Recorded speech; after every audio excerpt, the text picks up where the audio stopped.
He's the Vice President of Public Policy over at the White Coat Waste Project. Let's welcome him back to the program, Justin Goodman.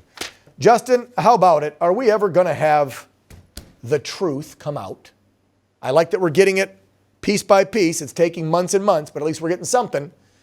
And can we hold them accountable? And I'm talking from China to the politicians locally in this country who screwed us all over with their lockdowns and mandates. Well, I think the first thing we need to do is stop the money and stop the madness. I mean, we can't have more of these animal experimenters, these, as you said, mad scientists running around the world with taxpayers' money like they have been, taking dangerous viruses out of the wild, supercharging them in labs, and risking causing a pandemic. There has been so much coverage. Lab accidents are common. Hundreds of them happen over the last few years inside U.S. government laboratories. It's not just China. It's everywhere. Like you said, we're playing with fire, supercharging viruses so that we have diseases with no cure and potentially unleashing them on billions of people and hoping for the best is just an accident waiting to happen. And taxpayers shouldn't be forced to pay for it anymore. It is astonishing. It is upsetting. It is disconcerting that 3 years after this pandemic started, the evidence shows us about November 2019 is when this thing was circulating in Wuhan. Yep. The Senate report touches on that. Wuhan workers were sick. They took their database of viruses offline, so we couldn't trace the virus that was infecting people back to the database of viruses they were experimenting on.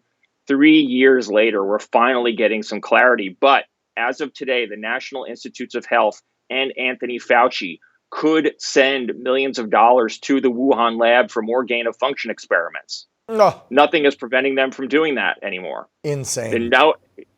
Absolutely insane. Absolutely now, insane. real simple, Justin, because you guys track where our money's going, where they waste it. This could be stopped, right? Meaning we get new people running Congress, Senate, the White House, and you just stop all funding. That would cut them off. That's one way, correct? Absolutely. Okay, so next week, folks, who are you voting for? Do you want accountability for the 2.5 years of hell in this country? Or do you want to let them all get away with it? Then go ahead and vote for a Democrat. Anyway, sorry, I got to get my political view in there real quick, Justin, because I don't hear anybody on the left talking about holding people accountable. I only hear Republicans saying that, and only some Republicans.